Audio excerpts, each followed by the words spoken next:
Amados líderes, saudações. Bem-vindos à rubrica Minutos de Saber, espaço em que em um minuto nós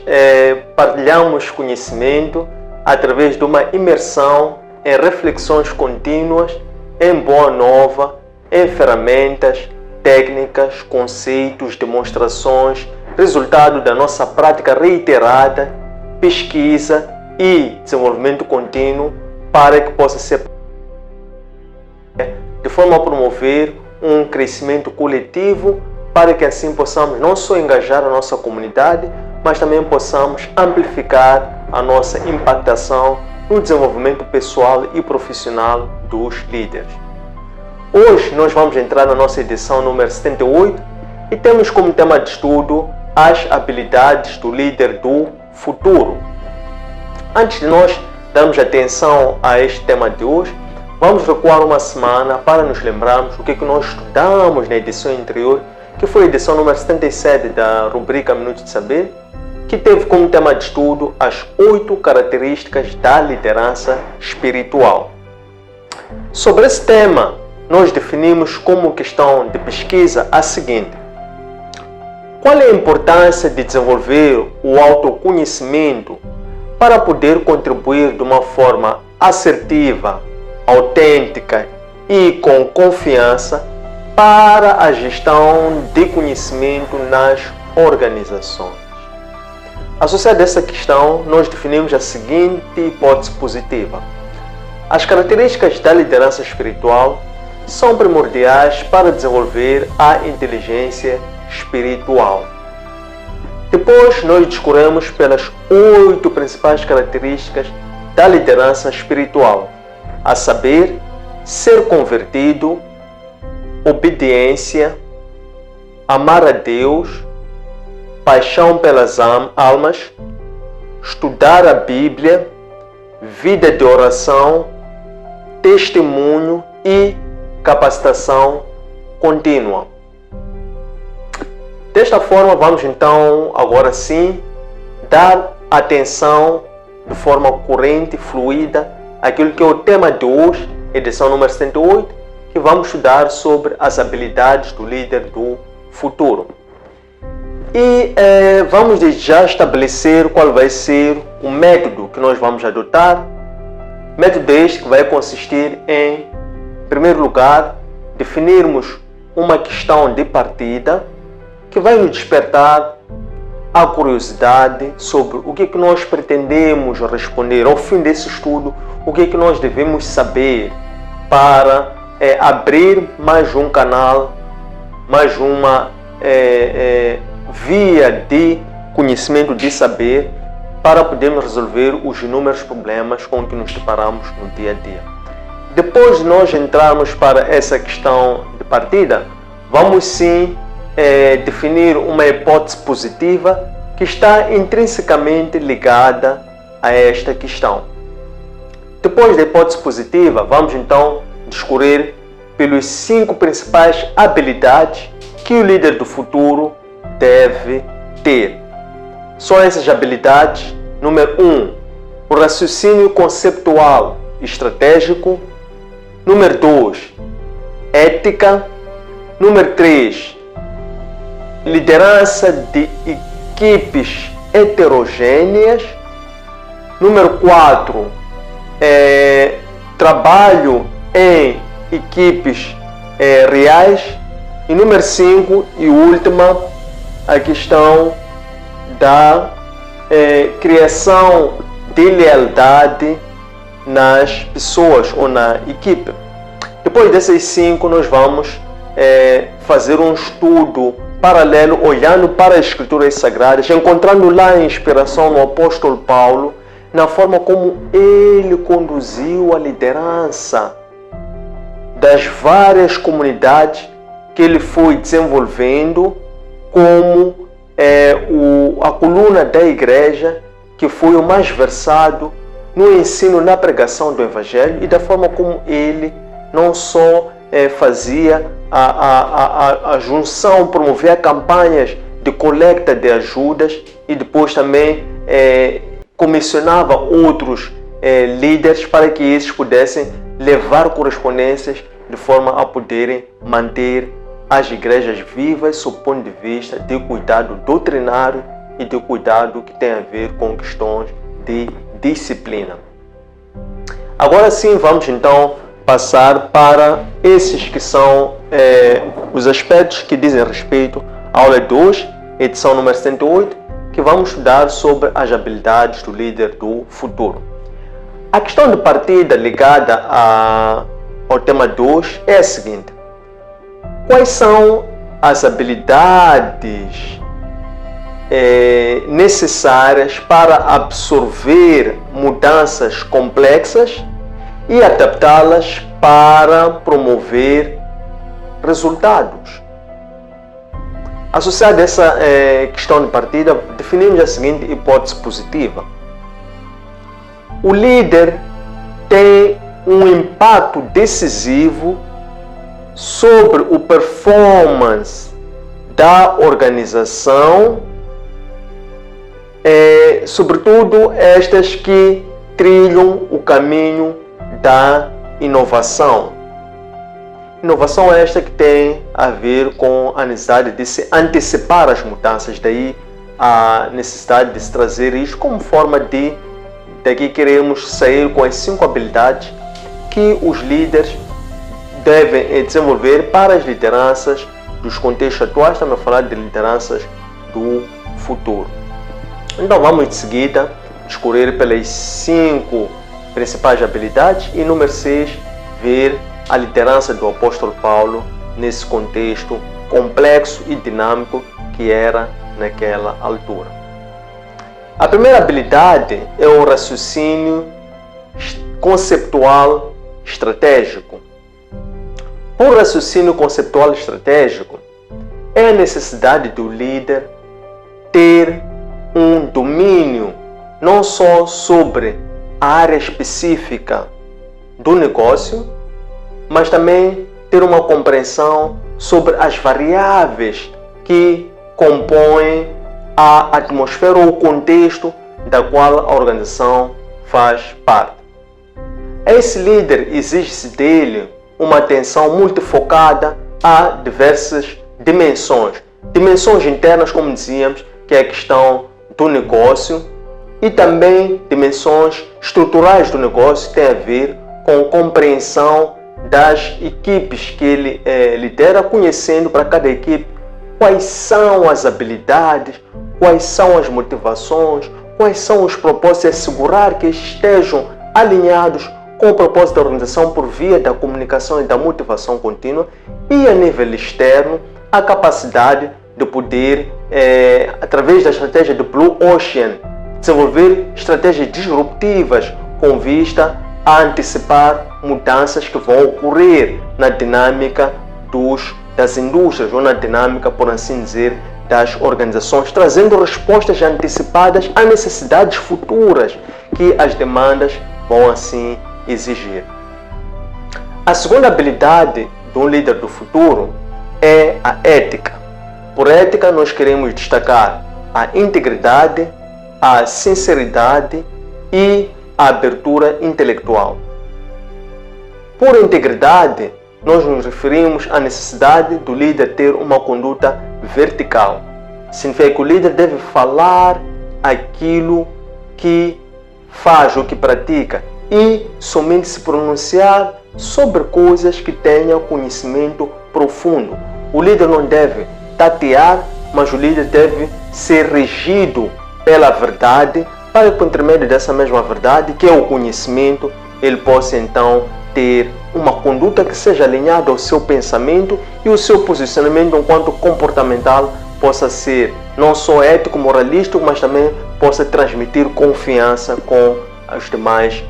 quer sejam colaboradores internos ou externos. A questão da sinceridade é a necessidade do líder viver a sua verdade, nem que isso implique também ele expor as suas fragilidades e a forma como ele lida com elas ultrapassa estas, para assim adquirir maior confiança, maior autoconhecimento, e isto ser um estímulo para que as pessoas possam abraçar a mudança e o conhecimento, o aprendizado contínuo. E a terceira dimensão ética é a questão da abertura intelectual. Significa aqui que o líder deve buscar admitir que o líder em si, enquanto uma pessoa, ele está em contínua busca pelo conhecimento, aprendizado e aperfeiçoamento, e também a necessidade dele demonstrar que todos têm a aprender uns pelos outros, todos têm a ensinar uns dos outros, e o líder aprende em todo lugar, com todas as pessoas, até com os mais pequenos, as mais crianças, por assim dizer. Portanto, o líder tem que ter uma abertura intelectual para que também possa criar uma plataforma, uma atmosfera de busca e de partilha pelo conhecimento. A terceira habilidade do líder do futuro é a criação de lealdade. Isto tem a ver com a questão de o líder poder transmitir significados. Isto é, o líder deve não somente sinalizar como moeda de troca na transação com vista a assegurar a lealdade das suas equipes, mas ele deve ter uma atenção a poder assegurar com que não haja, ou melhor, com que haja uma grande retenção de pessoal, de talentos nas suas equipes. Isso é conseguido através, por um lado, da questão de transmitir confiança. Pesquisas evidenciam que cerca de 97% das causas que justificam a retenção de talentos tem a ver com a questão da confiança, com a questão da abertura, com a questão da lealdade. Então, criar lealdade é o líder poder criar um ambiente tal que as pessoas possam se identificar, possam se rever com os valores que são definidos nessa organização, mas também é criar experiências tal que as pessoas possam se sentir acolhidas, possam se sentir valorizadas e possam se sentir também em casa. A terceira habilidade do líder do futuro é a liderança de equipes heterogêneas. Cada vez mais as pessoas, o conhecimento ele torna-se cada vez mais acessível para as pessoas por causa da questão das tecnologias, da internet, e há uma maior partilha de informação, acesso aos livros, acesso a coaches, a líderes. Então as pessoas, há uma maior liberdade, por assim dizer, e há também uma maior independência de partilha do conhecimento, e também há uma maior acessibilidade a cursos online, e isso aí nos dias de hoje também apostam muito no autoconhecimento e também no autodidatismo. Então é natural que, se por um lado as pessoas elas já são diferentes de per si, também elas, em termos de conhecimento, elas possuem habilidades ou especializações completamente diferentes umas das outras. Cabe então ao líder saber desenvolver a capacidade de ouvir. Aplicando a regra de Pareto 80-20, investir mais tempo em ouvir as pessoas, compreender as pessoas e falar menos, somente 20% para poder falar. Quando ele consegue ouvir, consegue captar diversas perspectivas e depois ele pode então, pegando aquilo que são os pontos chaves, fazendo aqui uma leitura muito rápida e integral, conseguir então conciliar as partes, sempre dando liberdade para as pessoas poderem criar, poderem aplicar, poderem experimentar, poderem errar e poderem também aprender e crescer com esses mesmos erros, sem perderem a confiança do líder, sempre que o líder assume e quando ele transfere essa responsabilidade, a responsabilidade última do sucesso e do insucesso recai sobre ele próprio. A quarta habilidade do líder do futuro é o trabalho em equipes reais. E o trabalho em equipes reais significa o líder estar e desenvolver uma cultura em que não há hierarquias,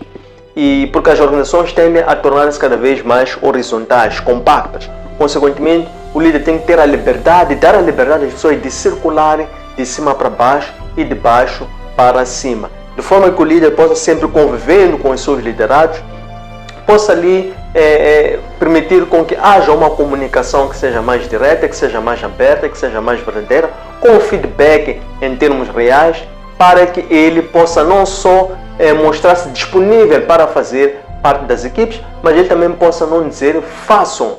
mas sim diz vamos fazer. E ele seja o primeiro também a voluntariar-se, a pegar as coisas, a fazer e também a aprender dessa forma com a equipe,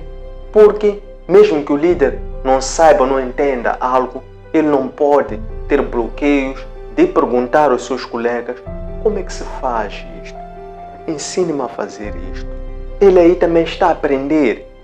Só depois dele aprender é que poderá então opinar e assim poder criar um maior engajamento e fazer com que as pessoas também se sintam valorizadas. Então agora vamos passar para o sexto ponto, que tem a ver com o exemplo bíblico que nós vamos trazer sobre a liderança do apóstolo Paulo.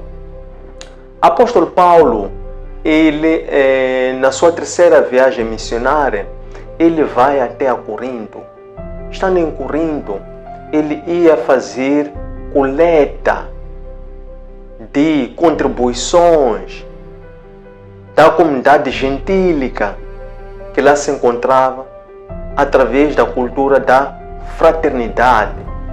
E depois, é resultado daquilo que era o crescimento do Evangelho, que estava a verificar-se, sobretudo pela forma como esta comunidade acolheu e começou a viver o Evangelho, aceitando a necessidade da partilha do pão e da Eucaristia. Então o apóstolo Paulo vê-se na contingência de ter que ainda regressar para Jerusalém para levar essas contribuições que ele obteve a nível da Mesopotâmia, a nível das zonas de Corintos, a nível da Caia, para que ele lá levasse essas contribuições dos gentílicos para poder fazer chegar aos pobres judeus que estavam em Jerusalém. Mas o apóstolo Paulo tinha uma grande necessidade, ele sequer conhecia a grande capital do Império Romano, que era Roma, e o apóstolo Paulo tanto queria ir para Roma. Mas ele, estando em Corinto, ele escreve a epístola aos romanos e confia a uma diaconisa de nome Febe para que ela fizesse chegar essa carta para os seus correspondentes lá a nível de Roma, que no caso era para que a carta fosse ser lida a nível da comunidade, contendo aquilo que seriam exortações sobre vários aspectos que diziam respeito à fé e também a exortação à santidade daquela comunidade de Roma. E Paulo, então, para ele ter escrito, significa que ele desejava ir a Roma, mas ele, por não poder ir a Roma, porque ainda era prioritário que ele descesse a Jerusalém, então ele confia essa carta a Febe, vai a Jerusalém, e passado 3 anos, depois dele ter escrito a carta a Roma, finalmente o apóstolo Paulo vai a Roma. Chegado a Roma, ele testemunha o conteúdo e a eficácia da carta que ele escreveu 3 anos antes para Roma, porque essa carta foi primordial para intermediar problemas complexos que estavam a surgir em Roma e que ameaçavam a união da igreja por causa, sobretudo, da questão da enculturação e porque também Roma era dominado por uma heterogeneidade de culturas. E uma das questões fundamentais que o apóstolo Paulo levou e defendeu era a questão da justificação, em que, segundo Paulo, se os judeus defendiam que, apegados à sua tradição, que a justificação era somente mediante a circuncisão e a lei mosaica, Paulo defendeu que, de contrário, a justificação é somente mediante a fé em Cristo, porque nenhum homem de per si tem mérito ou merece o perdão de Deus, a não ser Cristo, este que através do pacto de redenção carregou por todos nós as nossas culpas e foi por nós amaldiçoado para que nos libertasse e por via dessa libertação também nós fôssemos libertos e passássemos então a usufruir dessa mesma liberdade. Daí que Paulo dizia que os gentios não tinham que carregar o ônus da lei da circuncisão dos judeus para que eles assim fossem ser justificados. Melhor aprofundamento desta passagem encontram na Epístola aos Romanos, capítulo 5, versículo 1, em que diz a palavra do Senhor: sendo justificado pela fé, temos paz com Deus por nosso Senhor Jesus Cristo. Tendo chegado a este ponto, espero que tenha gostado Agradecemos a vossa pontualidade e interesse. Deixem ficar os vossos comentários e não esqueçam de fazer like e de seguirem as nossas páginas. Partilhe este conteúdo com a vossa vasta rede de contatos para que a nossa comunidade possa continuar a crescer com sustentabilidade. Encontre este material junto aos nossos arquivos digitais, nas nossas páginas de Facebook, de Instagram e de YouTube, Antônio Sende LDA, no nosso aplicativo para plataformas Android, Helloapp, e nosso webpage www.academiaservo.com. Espero que gostem, um abraço de luz e até breve.